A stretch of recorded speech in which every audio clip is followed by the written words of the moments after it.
Hello my friends, in this video I want to tell you more detailed analysis of what particularly was hit today in Kiev and in general in Ukraine, and also we're gonna speak about Ukrainian strikes on Russian infrastructure and Russian logistics.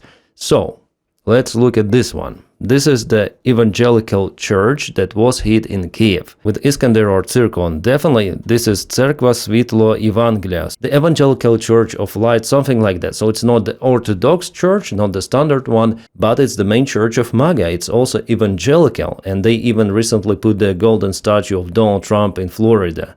Donald Trump even called them, so they were hit by the Russian strike. Their church has been devastated, and will Donald Trump say something for Russians? You tell me. But you know what some guys like Tucker Carlson would say? Russia is a Christian country, of course, yeah. Those conservative values, Putin is the patriot, he is so respectful for the faith. Of course, we see it. And at the same time, they blame Ukraine for being some sort of the antichrist country. Yeah, so that's the war between light and dark. And for Tucker Carlson and for that kind of the being America First influencers, as they call themselves, well, Russia does everything correctly, but Ukraine, no, Ukraine is bad. And NATO expands, they try to conquer Russia, but Russia strikes Ukraine, it has to do it, you know. There are casualties, and Russia does it from the good faith, and they're moving on front lines slower because, you know, they take care about the territories they occupy. That is why they're so slow. Yeah, that's the usual bullshit they try to feed you, but the sad story that many people believe in that. And my task here is to explain you the situation, basically show the evidence of what is really happening. So, was this church a decision-making center of Ukraine? Probably. That's the Russian version that it was. Our analysis were curious of what was the target for the Russian Oreshnik. Why Bela Tserkov? Well, there is the military airfield, but it is located on the other side of the city. Well, they hit garages, as you see. So yeah, Gerasimov was really focused on some of the strike decision-making center. Here we go. This is the actual image that was taken today, this morning. People probably lost their cars and some of the equipment there. Yeah, here's the bigger photo. Definitely Russians nailed it with the strike, of course. Without those garages, Ukraine will seize the resistance. It will give up everything, its lands, territories. Russia, please take everything because you destroy our garages with your Oreshnik freaking stupid missile. Here we have this video of Oreshnik that was falling the last night. It seems like only one missile was launched, and here you may see no any kabooms. They basically dummies, and they do not destroy that much as the Russian standard Iskander ballistics. But launching Oreshnik, Russia gave us some of the food for analysis of whether Oreshnik is capable or not. Well, of course not, but anyways we need a scientific approach to this missile. So Antin Marcus, he is the researcher at FRS, the main French analysis center of strategy and defense. Marcus specializes in strategic systems and nuclear deterrence,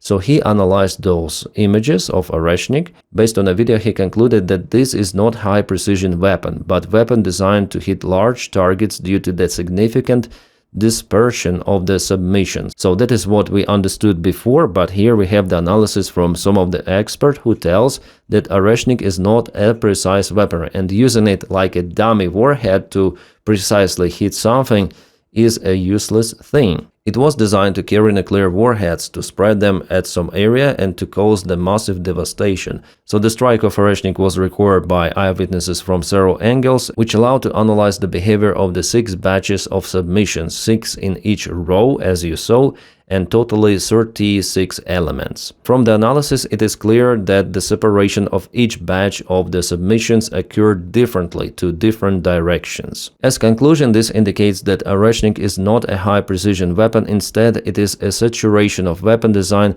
primarily to hit large areas of the targets, bridges, air bases, industrial facilities, etc., using nuclear warhead. Marcus says that Russia is also testing this Oreshnik with a dummy warhead just to make sure that they're capable to deliver nuclear warheads just in case. Marcus also concluded that devastations made by the dummy warheads, they're minimal. That's why it's not a tool of destruction, but rather used to scare West. The message is simple: look at those dummy warheads, but imagine if we put a nuclear warhead there. So Russia again is playing those muscles, but the world understands that Russia has nuclear warheads, and they have means of delivery those. Not necessarily Oreshnik, Russia has another missiles, and Russia may destroy the world several times with nuclear capabilities.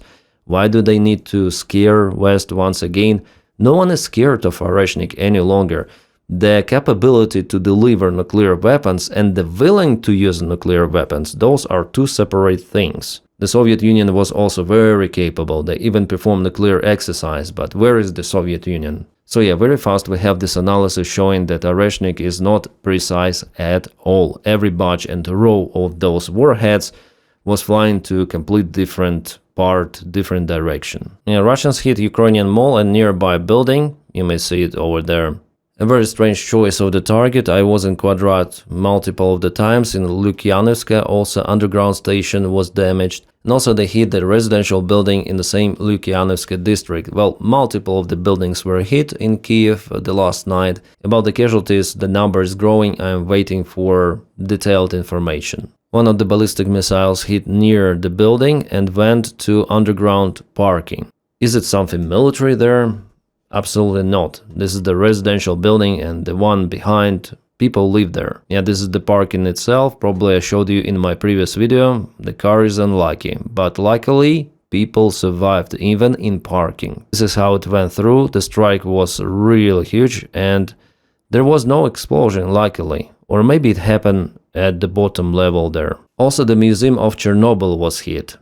That's probably really a decision-making point. Some of the buildings lost windows, glasses, and President Zelensky visited some of the infrastructure today. Yeah, this is the Museum of Chernobyl. This is just a random civilian building. People used to live there, so the situation is like that. And you know, the new Russian narrative, which they try to put even towards the Western audience, that it's the retaliation strike of Russia. This is how Russia responding to Ukrainian strikes on Russian refineries, Russian oil ports, and so on. Russia is defending itself. Then the fact it cannot be like that. Russia started this war. Russia does it from the day one. February 24, 2022. They started from bombing Ukraine, and Ukraine retaliates against Russian actual invasion of Ukraine. No one wanted to bomb Russia before they started this war, absolutely. But if you attack, if you strike Ukraine with your missiles, expect the same in return. That is the special military operation. You started your own, and Ukraine joined with its own. I wonder how Russians are still surprised there. Then something is flying in Moscow, kabooming something. Oh, the war is here. Ooh.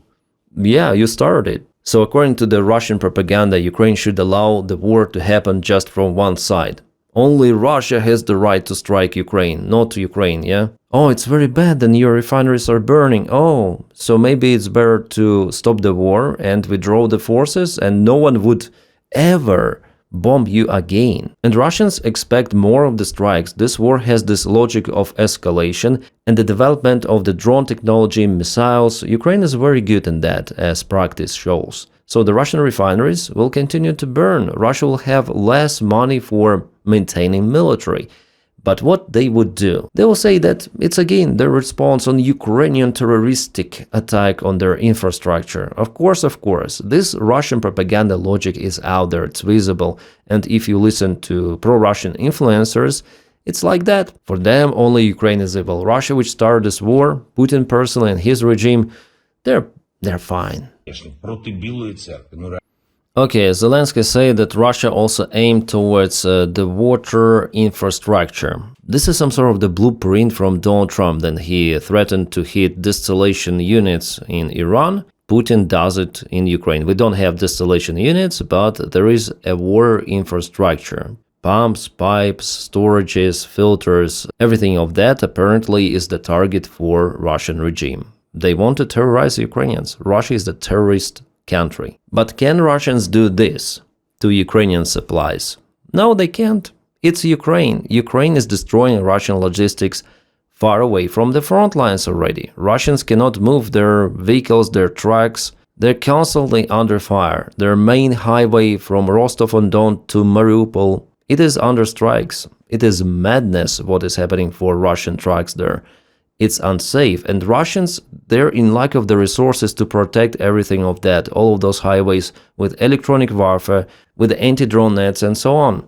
This is the usual picture. And guys, I am saying it in my recent videos, it has never been like that.